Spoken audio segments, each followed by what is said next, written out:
Vamos dar-lhe na Gramado Summit? Começa agora mais um Pod Dali especial aqui do Serra Park em Gramado durante a 8ª edição da Gramado Summit, o maior brainstorm de inovação e empreendedorismo da América Latina.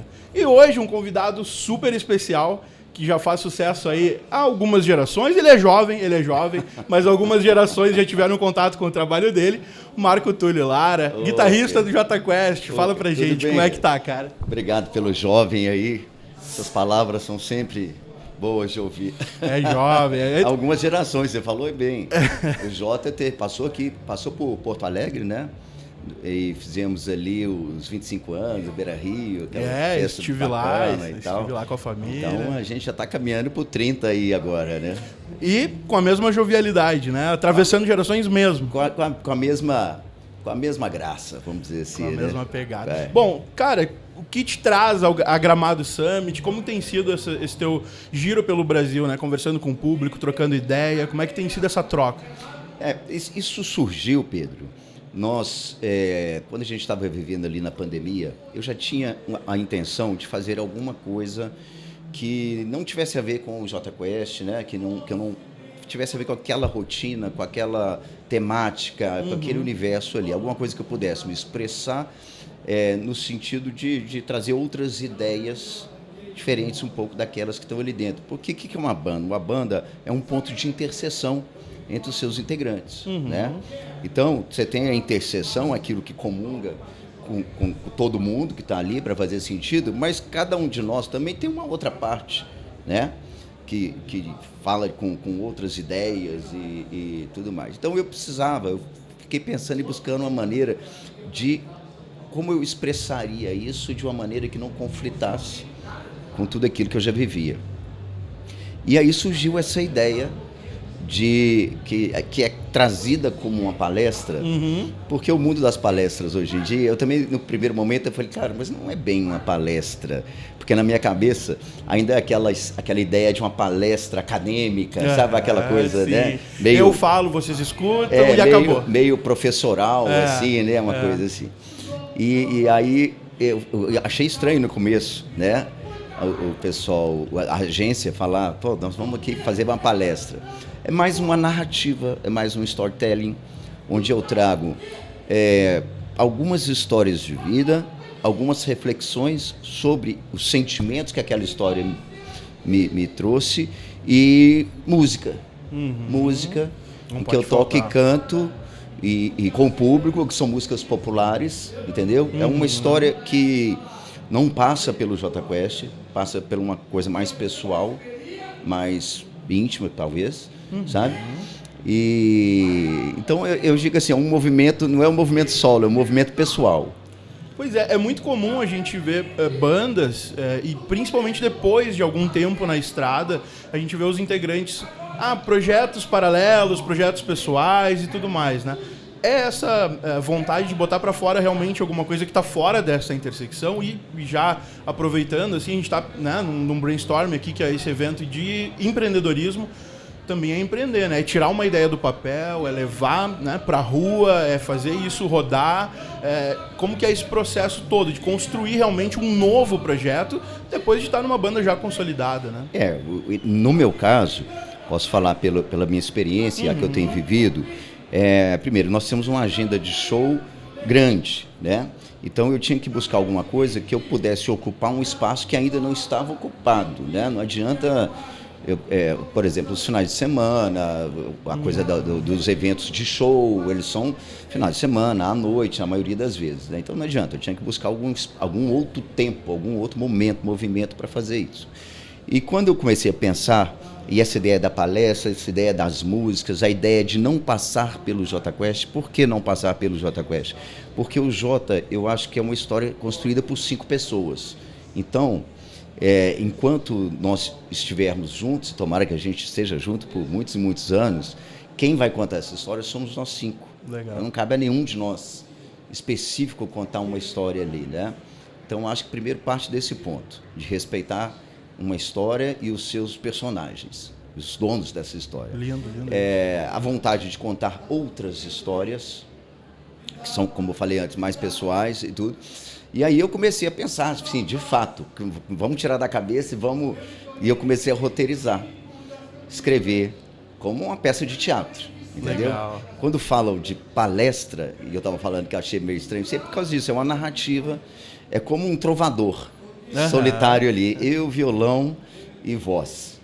E eu tava, antes de entrar, eu estava conversando com o Teddy, que estava aqui, o Teddy do Nenhum de Nós, e eu conversando com ele, ele falou, cara, tem um telão, você vai ter PowerPoint, coisas assim. Eu falei, Teddy, não, eu sou um trovador solitário, imagina, é violão e voz, e mais nada, só eu ali contando as histórias, tocando as músicas e fazendo as reflexões, alguma coisa assim de histórias vividas por mim, sentimentos que eu trago, que eu senti e que eu percebo que as pessoas se identificam muito, porque são sentimentos universais, né? São sentimentos atemporais, o sentimento do medo, da coragem, da superação, da tristeza, da angústia. São coisas que os meus episódios de vida me trouxeram isso.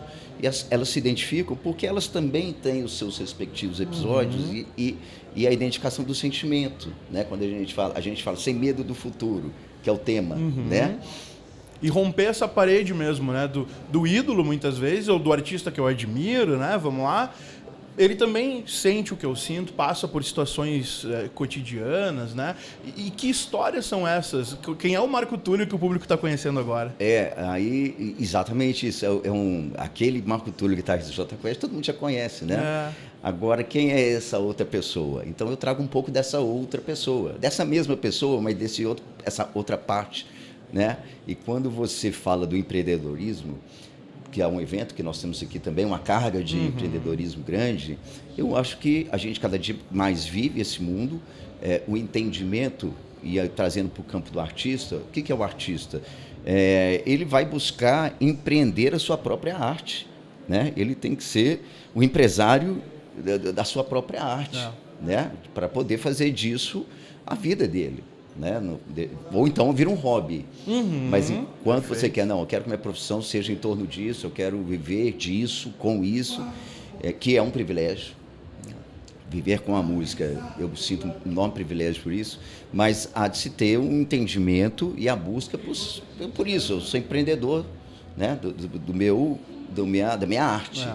No fim das contas é uma venda, né? Ontem a gente teve aqui na Gramado Summit, na abertura, na manhã de abertura, a Luísa Helena Trajano, da Magazine Luiza. E ela falou, gente, não tenham vergonha de vender. Eu vendo o tempo inteiro. Eu vendo a minha empresa agora aqui para vocês. Eu estou vendendo a minha empresa.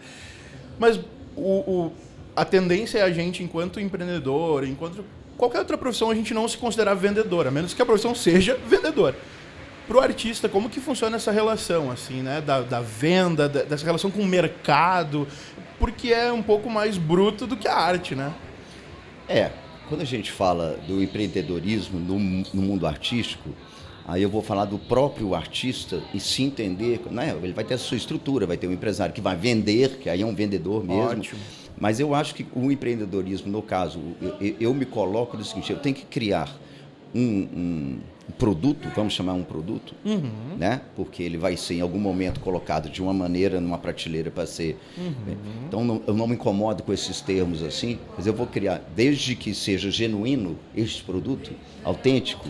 Uma relação bem madura com a indústria cultural que está aí, né? E é sempre, quando a gente fala de uma palestra assim, que traz histórias de vida, ou da música que você canta sobre aquilo que você percebe no mundo e na vida, tudo isso é artesanal, né? Tudo isso é feito de uma maneira muito artesanal. Eu roteirizei tudo aquilo, mas para que isso não fique dentro da minha casa só, eu preciso entender e preciso trabalhar para que as pessoas se sintam seduzidas por isso, sintam curiosidade de se aproximar disso, né? Daí está um trabalho de você aparecer, de você mostrar, de você trazer isso, de você estar o tempo todo se aperfeiçoando, né? Eu sei que um dos rituais mais difíceis que a gente tem, e eu pelo menos sinto, é se assistir. Sim, sabe? Se assistir. Eu vou dar um exemplo muito simples. Todo mundo, quando ia gravar o recado da secretária eletrônica, olha, eu sou o Marco Túlio, eu não estou aqui à disposição, deixe seu recado e eu te ligo depois. Não tinha isso? Aí você gravava a primeira vez, ó que você ia ouvir, fala assim, nossa, minha voz tá horrorosa, e tá tudo, né? Você grava aquilo ali 10 vezes até ficar bom. Bom, provando que já passou algumas gerações. Hoje é no WhatsApp. Hoje no WhatsApp. A pessoa manda e ouve.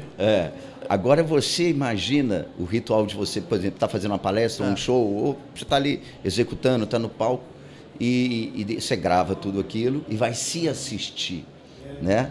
É dolorido, porque a sua percepção é sempre diferente daquilo que quando você vê ali, ó, sabe? A hora que você vê, deixa eu ver o que o público está vendo. Mas é um ritual importante para que você comece a aproximar a sua intenção da realidade, né? Eu pratico isso muito. Então, isso tudo faz parte do meu processo de empreender dentro desse ambiente novo para mim, que é o de palestras, vamos chamar assim. Eu acho muito legal esse negócio da palestra, porque eu chego no palco e falo, gente, isso não é uma palestra. Também não é um show. Né? Mas o que é, Matheus? Vamos construir juntos. E assim, é muito estranho também. Assim, o que você está fazendo? Eu estou fazendo um storytelling, uma narrativa. É um termo que não cola, assim, né? Sim. Você tem que explicar o tempo todo. Então, vamos de palestra, é uma palestra musical, tá tudo certo. Não, mas é legal, Marco, porque assim, a gente está trazendo aqui termos que são relativamente novos, o storytelling e tudo mais, e a Gramado Summit é também sobre inovação, né? Então, fala um pouquinho pra gente a tua visão sobre estar sempre se reinventando, se recriando, sem perder a essência, porque uma banda com mais de 25 anos de estrada e hoje também um projeto, né, tirado do papel, tirado da cabeça, é inovar, né? Como é que é esse processo para não cair no lugar comum, para sempre trazer coisas novas? Isso aí você fala, nós estamos vivendo hoje um universo de ansiedades, né? Ansiedades e medo, né? Diante não da mudança, porque a mudança sempre ocorreu, mas da velocidade das mudanças. As transformações, as mudanças, elas são cada vez mais rápidas, tão rápidas, assim, numa velocidade que as pessoas ficam realmente ansiosas e com medo de não acompanharem isso, de sucumbir a esse movimento todo, né? Então eu acho e eu falo nessa minha narrativa que é o seguinte, que as transformações elas estão aí. Você tem medo, você não vai mudar esse processo, ele vai existir, né? E a gente não pode buscar a nossa segurança, a nossa estabilidade, vamos dizer assim, nosso porto seguro não pode estar fora, em algum lugar, algum trabalho, ela tem que estar dentro da gente, entendeu? Dentro da gente, buscar alimentar esta confiança dentro da gente através daquilo que for, através de trabalho, de estudo, de busca de conhecimento, de entendimento, de ter uma percepção e um posicionamento que rumem no sentido de alimentar essa autoconfiança, porque é uma coisa, meio assim, usando uma ilustração simples, eu sou de uma geração que eu nunca vivi um mar calmo, do ponto de vista de Brasil, de economia, de inflação, de governo daqui, de governo daqui, dali. Minha geração nunca viveu um mar calmo. Você teve que aprender a nadar, entendeu? E agora, assim, você aprendendo a nadar, você descobrindo como funciona, pode vir a maré que for que você vai saber nadar, mas você vai buscar alimentar e aperfeiçoar cada vez mais essa confiança interna, porque isso é alimentado com conhecimento. A autoconfiança não vem do nada assim, né? Alimentado com autoconhecimento, com exercício, com humildade, né? Com a busca pelo aperfeiçoamento. Então, tudo isso sim, são elementos que fazem com que você sinta em um porto seguro dentro de um mundo caótico. Porque o mundo não vai deixar de ser caótico. E acho que tudo isso torna mais genuíno, né? A arte que for, qualquer que seja a entrega, no final das contas, é mais genuíno, a gente acredita mais na nossa essência e acho que facilita até para se conectar com esse público, né? E para acreditar no que está entregando. Essa é parte da mensagem que eu trago. Eu tenho lido muita coisa do estoicismo e tal, e é muito isso, bacana, sabe? Que é uma filosofia, não é uma religião, Sim. não é uma doutrina, é uma filosofia de vida que diz isso. Gente, o mundo é caótico, para o bem e para o mal. Ele é caótico, você não controla isso. Então, você tem que atuar naquilo que você tem algum controle, que é o quê? A gente mesmo. As nossas ações, as nossas reações, né? E isso a gente tem algum controle. Os nossos pensamentos, talvez, de vez em quando. Às vezes a gente pensa em coisas que a gente nem quer, né? É verdade. A gente não Bom, mas aí também o autoconhecimento vai levando a esse controle um pouco mais. Lógico. Então eu trago um pouco desta palavra, sabe? Que é uma palavra de fé na vida, entendeu? E dessa busca que cada um de nós persegue por ser protagonista da própria vida, por ter consciência da própria vida, pelo despertar de uma consciência reflexiva, sabe? Porque a vida, ela passa, cara, né? Olha pra você ver, você estava falando, Jota Quest, outro dia estava no Bar Opinião, fazendo um show, pela primeira vez, sold out na nossa vida, isso há mais de 25 anos atrás. A gente estava aprendendo música no camarim, que a gente não sabia tocar a própria música do disco e o público pedindo. E já se passaram 25, 27 anos daquilo, né? Olha que já voou. É uma super história, uma história linda.